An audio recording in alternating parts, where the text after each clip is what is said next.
Recce one नाबू हमारा नाम है विनोद लाल फैंटम रेडियो फीजी 2 हम लोग बहुत लाइक करता हुआ ये सुनता है रेडियो फीजी 2 देश की Yanavanaka, Fiji. In this bulletin, PM wants lease costs reduced, COVID-19 screening for all inbound vessels, and it's business as usual for PAFCO. From the studios of FBC Suva, Jackie Spade. Talks are underway to reduce various fees and charges for leasing Itaukei land. With agriculture seen as having the most potential after tourism, resolving lease issues has become a priority. Prime Minister Vurenge Bainimarama says the government is already moving in this direction. The Itaukei Land Trust Board and the Lands Ministry have been instructed to address the costs involved in securing plots. There's been an issue with regard to some money that need to be paid for lease approval. But we've talked with, as I said in Parliament, we've talked with the CEO to bring all those prices down. Cargo ships sailing into Fiji's ports pose no COVID-19 risk to Fijians. That's the assurance from Health Minister Dr. RISK-WAQAINABETE, who confirms no crew members from these vessels are allowed on land, but those who need to disembark will serve a 14-day quarantine period. Dr. WAQAINABETE says all cargo ships must undergo necessary quarantine checks, and only after receiving approval from the Health Ministry are allowed to offload containers. They are first of all assessed. Our team goes into the ships, we assess them to find out if anyone is unwell or not.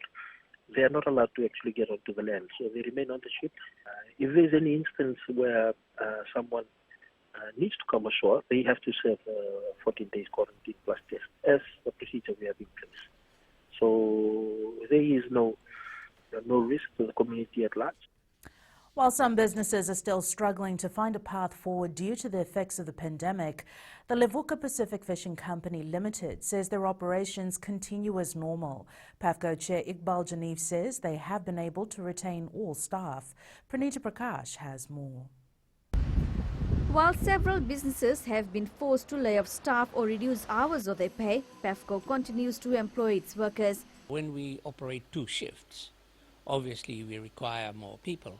But the people are readily available in Levuka, and most of them have worked for PAFCO in the past, so they are quite used to the work. So from that point of view, we are quite fortunate. Iqbal Janif says neither the local nor the export markets have been affected. There has been an increase in the last 4 to 6 weeks.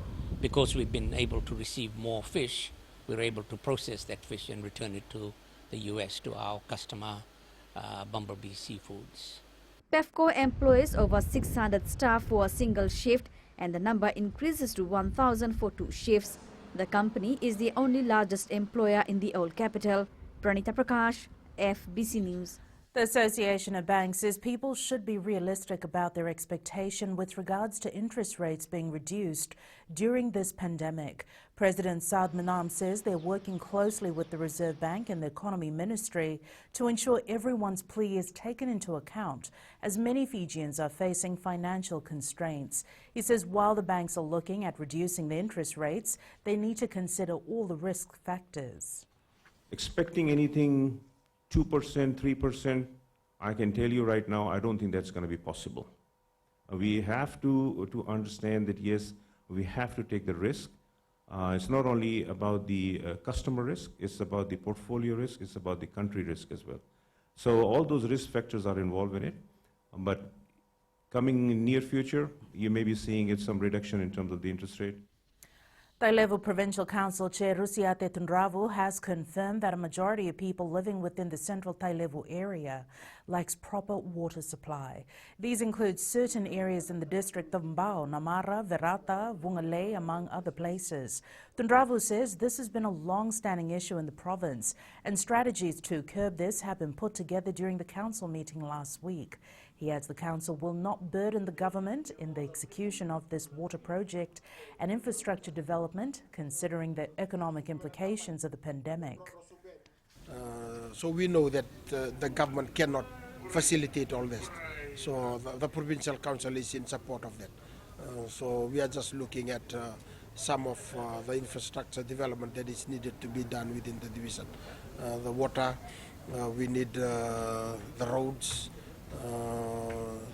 and other infrastructure development that has been coming up in all our meetings. Turning overseas, Dr. Deborah Birx, who heads the White House's coronavirus task force, says the U.S. has entered a new phase of its fight against the pandemic, with deaths rising in 32 states, and fears are growing that Europe is also facing a second wave. Coming up, Lautoka prepares for BOG, and Netball Fiji maps out plan for new coach.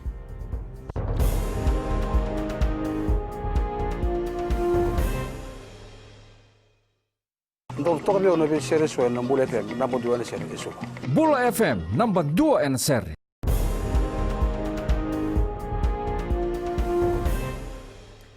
Four players have been given the green light to play again after the Fiji Football Association board lifted their suspensions for marijuana use.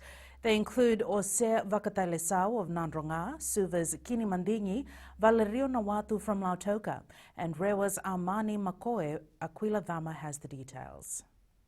Fiji FA Chief Executive Muhammad Yusuf says very strong representation was made last week on behalf of the players by church elders, NGOs and community members when they appealed their suspensions. We decided last week that we'll allow these appeals because all the appeal process, the church elders are involved, giving letters that these guys have reformed and they've suffered enough. They have all saved more than 50-60% of their sentence anyway. Valerio Nawatu is nearly completed. Yusuf adds the four players will now be championing the fight against drug use in football. Valerio Nawatu, who was with Lautoka when he was suspended, is highly unlikely to feature at the Punja's Battle of the Giants tournament this week. It's difficult for them to come into the system now to have the match fitness. So we will see how it goes because to me, my understanding, they lack fitness, physical fitness, mental fitness, and game fitness as well. The four will also be tested regularly now after serving about 70% of their suspension. Aquila Dhama, FBC Sports. Mental preparation has been a critical area for the Lautoka's soccer team when the season started and also leading up to the Punja's Battle of the Giants tournament, which kicks off on Friday at Churchill Park. Blues coach Ravinesh Kumar says this was due to the fact that many players, including the players in his team, were affected by COVID-19. Kumar says the sessions over the past few days have been critical towards psyching up the players, as most of them lost their jobs due to the pandemic.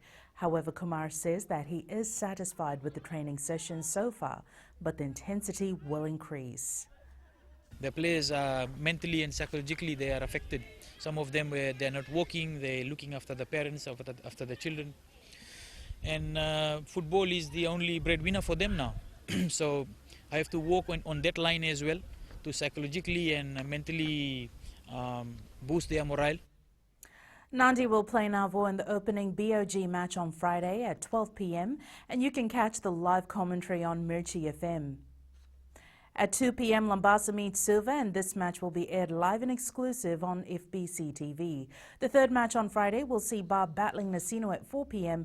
and at 6:30 p.m. Lautoka hosts Rewa and you can catch the radio commentary on Mirchi FM. Fiji Airways National Sevens rep Paulan Rani Sinikula has made it clear that he will not be part of the Skipper Cup competition this year. The Ra native is focusing on his recovery after sustaining an injury during the 2019-2020 HSBC 7 Series. With the competition kicking off 3 weeks ago, some National Sevens reps have joined various provincial teams. The 30-year-old stands firm on his decision to forego the Skipper Cup competition. Made my decision on that. I'm still with the physios right now and doing rehab due to injuries. Netball Fiji has now laid out a plan to ensure that a new head coach is appointed before international competition commences.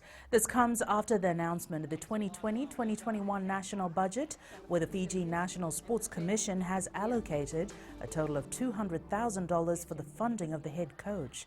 The Fiji National Sports Commission is working closely with Netball Fiji to ensure the best person is selected for the role. Netball Fiji have been allocated $200,000 for their international coach. and we're working with the new executive of netball for them to appoint the right person. We're setting a timeline of November,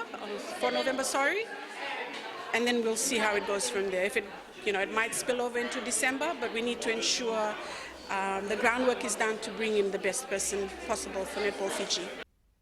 The 44th Fiji Bitter Maris Sevens organisers is calling on all interested teams to sign up for the 3-day tournament, with the dates still yet to be confirmed. Maris Rugby Club President Lawrence Tikaram says at the moment in the men's division, 33 spots of the 48 has already been filled, while 90% of the women's spots has been taken up. Tikaram says the final team list will be finalised by August 15th. So it's crucial that they contact us within the next 2 weeks. We want to finalize the 48 teams within the next 2 weeks by August 15th. And then we will announce the pools and draws at the end of August.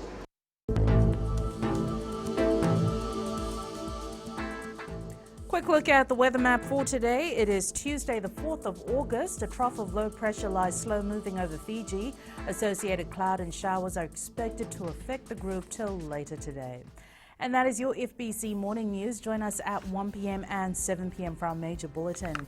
Remember, in times of crisis, you need factual news that you can trust. Stop believing fake news about the COVID-19 on social media. Fight misinformation by getting only the facts about the coronavirus from verified news sources like FBC's TV, radio and digital media news.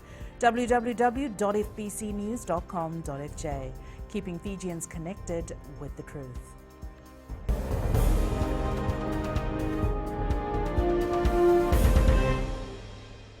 Hi, my name is Prashant. I live in Suva. I love Mirchi FM because Mirchi FM, it's hot. Mirchi FM, it's hot.